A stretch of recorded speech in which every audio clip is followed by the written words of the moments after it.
How to transform a barren piece of land into the world's largest oil refinery. How to move from a dilapidated two-room apartment to a 2-7-story tower that redefined the meaning of the city skyline. Ask Mukesh Ambani, Asia's richest billionaire, who has changed the world's perception of India. Beneath that opulence lie silent family conflicts and fateful gambles on his path to the top. Watch until the end to understand the crazy things this man did with his billions of dollars that the press never revealed. The man who walked away from Stanford. The man worth nearly $100 billion was born in a room smaller than most American hotel bathrooms. Not a modest home, not a starter apartment. A two-room chawl in Bhuleshwar, Mumbai, a communal tenement where 4 people shared walls thin enough to hear every conversation on the other side, bathrooms shared with multiple families, and corridors that belonged to everyone because no one could afford private space. That was not a chapter in the story, that was the opening sentence. Mukesh Ambani was born on the 19th of April, 1957 in Aden, a British colonial outpost on the southern coast of what is now Yemen. His father, Dhirubhai, held the least glamorous position in the petroleum industry, petrol pump attendant, not the owner, not the engineer, the man who unscrews the cap and fills your tank. That was the family's entire economic reality in 1957. By 1958, Dhirubhai had assembled enough capital from a small spice and polyester yarn trading operation to relocate the family to Mumbai. The city offered no welcome. The chawl in Bhuleshwar was what they could afford. Public buses, shared infrastructure, 2 rooms, 4 people, 0 exceptions. Mukesh moved through Hillgrange High School, then St. Xavier's College, then the Institute of Chemical Technology at the University of Mumbai Chemical Engineering degree, earned and completed, then Stanford University, a full MBA program in California, alongside classmates that included Steve Ballmer, who would go on to run Microsoft for 13 years and build a personal fortune now exceeding $100 billion. 2 men in the same program, 2 trajectories that looked, from the outside, almost identical. Mukesh never finished. In 1980, Dhirubhai's health collapsed. Mukesh was 23 years old, second year of the MBA, thousands of miles from home, on a track that ended somewhere extraordinary. The call came. It was not a request. He left Stanford. He came home. What waited for him was not a title or a board seat. It was the Patalganga petrochemicals plant in Maharashtra. Construction, oversight, operational management, personnel, schedules, yield. Work that never makes headlines. He did it for years without complaint and without credit. And then came Jamnagar, a city that was, before Reliance arrived, nothing. No heavy industry, no infrastructure, no precedent. What Mukesh built there became the largest grassroots oil refinery on Earth. Every pipeline, every processing unit, every system constructed from bare land.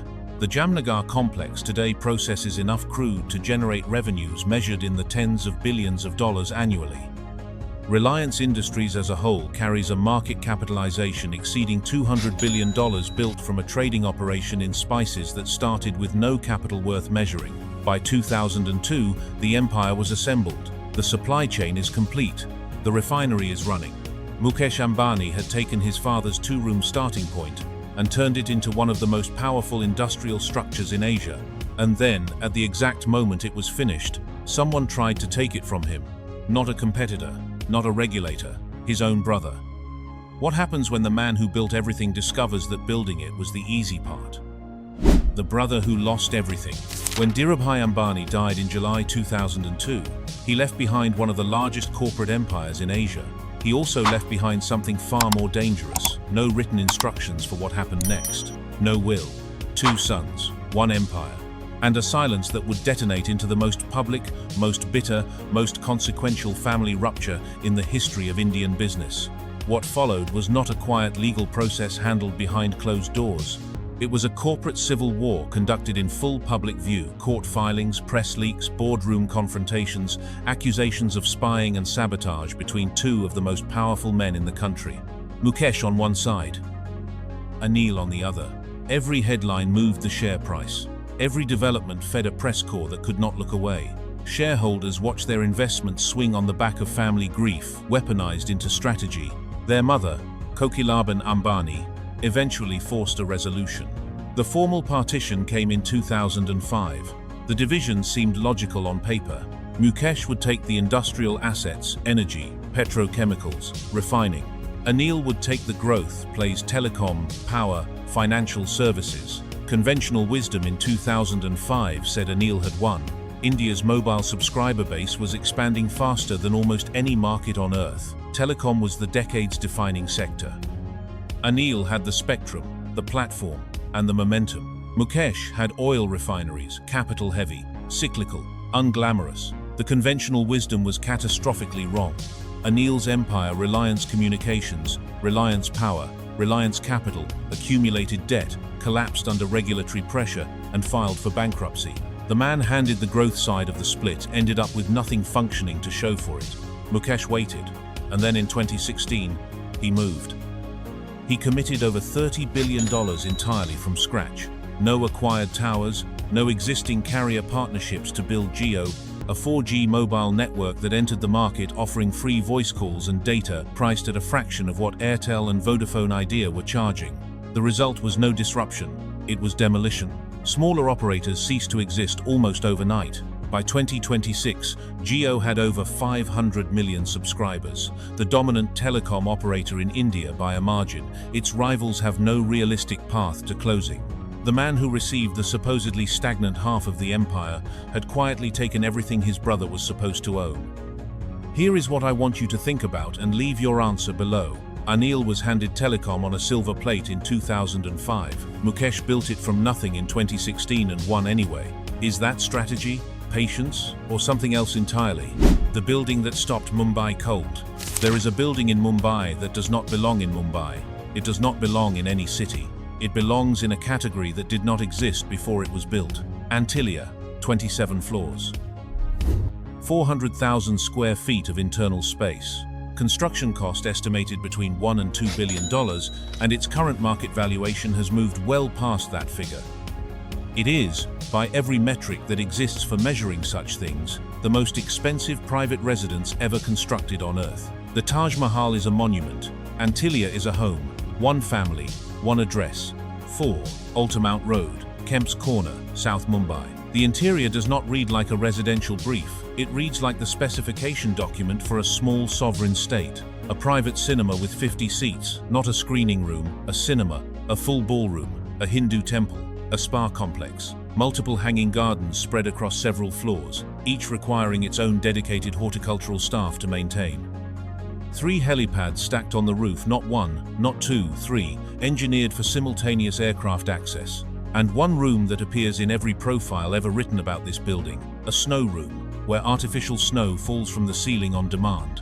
Inside a coastal city that sits at 19 degrees north of the equator and has never recorded a single day of natural snowfall in its entire history. The garage runs across multiple underground levels and holds 168 vehicles. Not a collection of cars, a museum of automotive power. Rolls-Royce Phantoms, starting at $500,000 per unit. Bentley Bentagas, each valued above $230,000. Mercedes Maybach S-Class limousines with custom armor specification, climbing well past $250,000 per vehicle. Ferraris, Range Rovers, BMW high protection variants certified to the highest civilian ballistic standard available, the same protection level deployed around heads of state. The combined value of the vehicle collection alone runs into the tens of millions of dollars. Above ground, the aviation fleet extends the infrastructure further. A customized Boeing 737 MAX business jet serves as the family's primary long-haul aircraft, configured as an airborne private residence, not a commercial conversion. A helicopter acquired specifically for Mukesh Ambani, reported at approximately 250 crore rupees, roughly $30 million, is said to include a private bedroom and a jacuzzi at altitude. The building is maintained around the clock by a permanent staff of 600 people. 600. The population of a small village, employed full-time to keep one family's home operational. And then, in February 2021, something happened that no staff member, no security system, and no amount of money had prevented. An SUV was found abandoned directly outside Antilia's perimeter gate. Inside, gelatin explosive sticks and a threatening letter addressed to the Ambani family. The letter described the vehicle as just a trailer. The family evacuated. The investigation that followed pulled in a former Mumbai police officer, a separate murder case, and allegations reaching into the upper levels of Mumbai law enforcement. The most expensive private home on earth had been walked up to, on a public road, with explosives. which raises a question that no balance sheet can answer. If $2 billion of architecture, 600 staff members, and an entire private security apparatus cannot fully neutralize the exposure that comes with this level of wealth, what exactly does that tell you about the cost of living at the absolute top? Because the next part of this story involves a celebration so large, so loud, and so deliberately visible that it did the opposite of everything Antilia was designed to do. The billion-dollar party no one could ignore. In 1985, Mukesh Ambani married a schoolteacher. No dynasty connection, no inherited fortune. A woman named Neeta Dalal, who had been spotted dancing at a family gathering by Dhirubhai Ambani himself, who saw something, introduced her to his son, and set in motion a marriage that has now lasted over 40 years. The household that marriage produced is, by the standards of a family worth nearly $100 billion, startling in its restraint. No alcohol, strictly vegetarian. No tabloid scandals, no affairs in the press, no scenes at airports or parties. 3 children, Akash, Isha, and Anant, born through IVF after years of waiting, raised inside Antilia, educated at institutions including Yale and Brown, and formally inducted onto the board of Reliance Industries in 2023. The dynasty transition has begun, quietly, deliberately, and then 2024 arrived, and quiet ended. Anant Ambani, the youngest child, got engaged. What the family staged in response has no precedent in the recorded history of private celebrations anywhere on Earth. The pre-wedding festivities were held in Jamnagar, transformed entirely into a purpose-built event complex. Glass palace structures erected specifically for the occasion, concert-scale stages, 5-star accommodation and private logistics for thousands of international guests. Hermes, Dior and Bulgari gifting suites reported among the luxury provisions for attendees. Guests arrived on private aircraft chartered specifically for the event, some flown in from New York, London and Dubai on aircraft with per-flight costs exceeding $500,000. Rihanna performed. Her reported fee, between $8 and $9 million. For a single night, Justin Bieber performed. The Backstreet Boys performed. A private cruise aboard vessels with daily charter rates running into the hundreds of thousands of dollars was included in the event program. Over 2,000 guests, drawn from global business, entertainment, politics, and sport, attended across the full series of events. Mark Zuckerberg attended. Bill Gates attended. Kim Kardashian attended. The July wedding extended everything further. Total cost estimates for the complete series of celebrations between $600 million and $1 billion. For one family, one son, one wedding. The backlash was global and immediate. India has hundreds of millions of people living below the poverty line. Rural healthcare is chronically underfunded. Public school infrastructure that varies by geography in ways that determine life outcomes before a child turns 10. A $1 billion wedding staged against that backdrop does not read as a private family matter.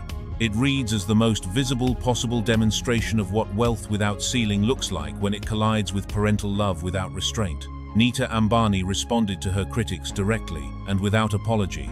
So here is the question, leave your answer below. A family that spent $30 billion giving 500 million Indians their first real internet access turns around and spends $1 billion on a single wedding. Does one justify the other? Or does the scale of the generosity make the scale of the excess even harder to accept? Because what this story turns to next is not celebration. It is the part of the Ambani empire that no press release has ever addressed voluntarily. The price of an empire. Every empire has a shadow. The larger the empire, the longer the shadow.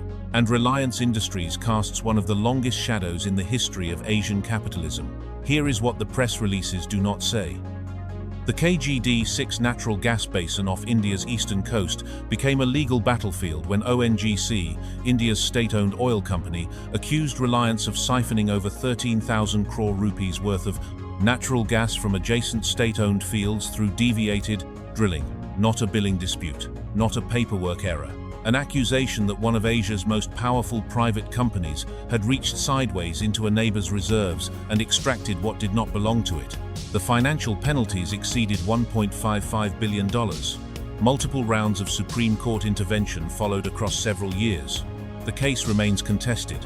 The money has not fully been resolved.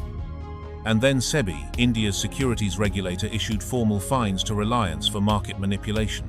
The 2007 case, involving Reliance Petroleum, produced findings serious enough to generate sustained regulatory action against a company that hundreds of millions of ordinary Indian investors trusted with their savings. The same institution that gave India cheap data had, according to its own regulators, manipulated the market those investors depended on to build their futures. Then came 2022. Russia invaded Ukraine.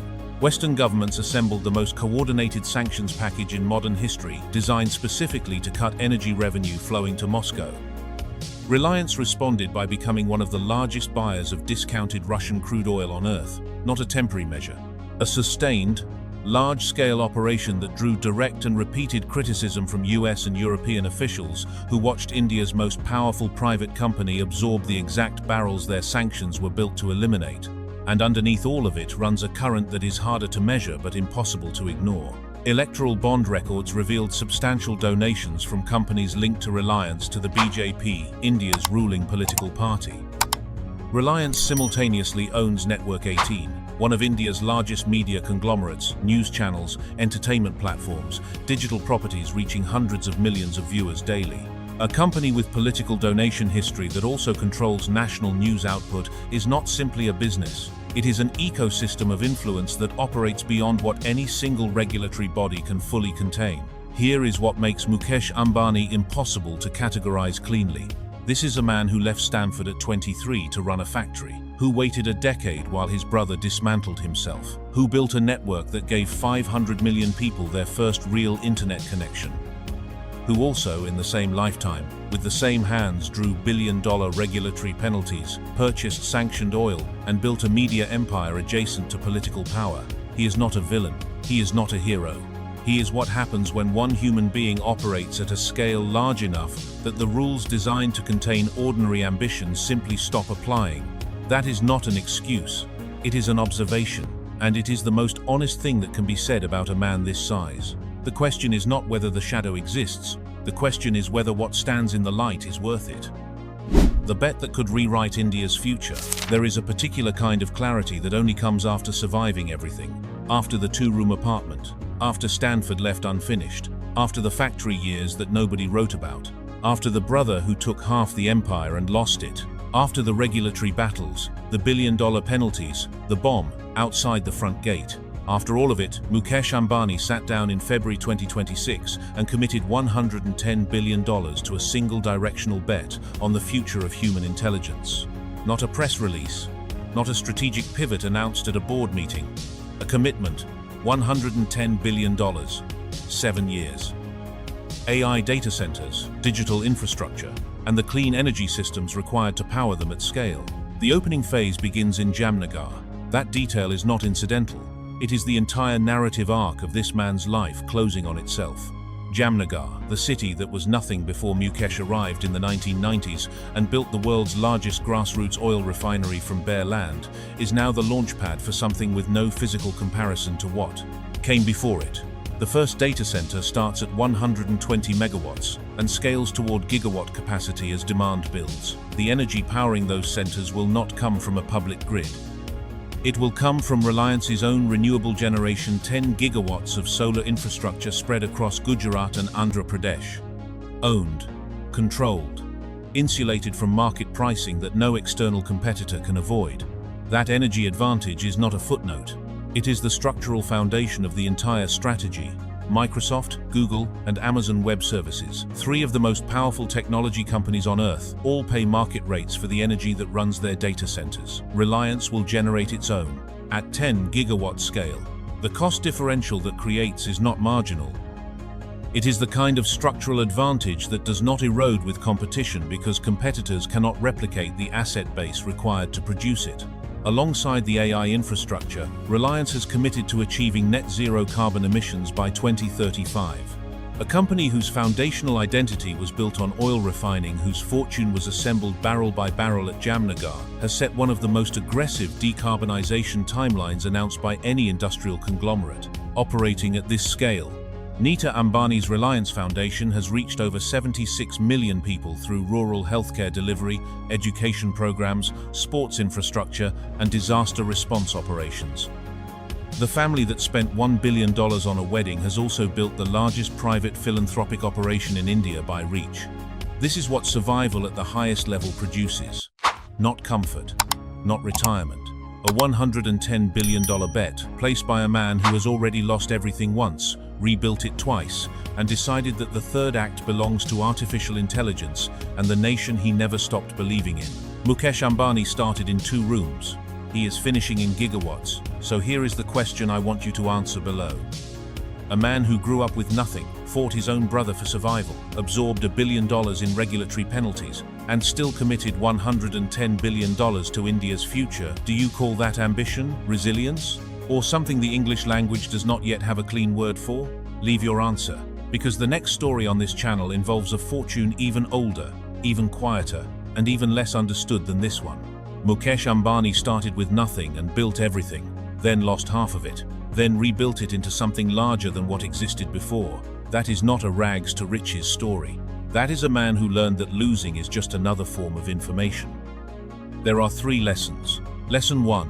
Patience is not passive. Mukesh watched his brother take the better half of the empire in 2005 and said nothing, then spent $30 billion in 2016 to take it back. Waiting with intention is not weakness, it is the most expensive strategy most people never learn to afford. Lesson 2. Scale is protection. A $2 billion building can be walked up to, but 500 million subscribers and $110 billion in AI infrastructure cannot be threatened with a parked car. Lesson 3. Endurance is the final competitive advantage. The men who survive everything are the ones still building when everyone else has stopped. If this changes the way you see ambition, please like the video and subscribe to the Wealth Dominion channel. We'll keep you updated on these changes as they happen, and if there's anything else you'd like us to explore about this man's power and the mysteries surrounding him, please comment. Thanks for watching.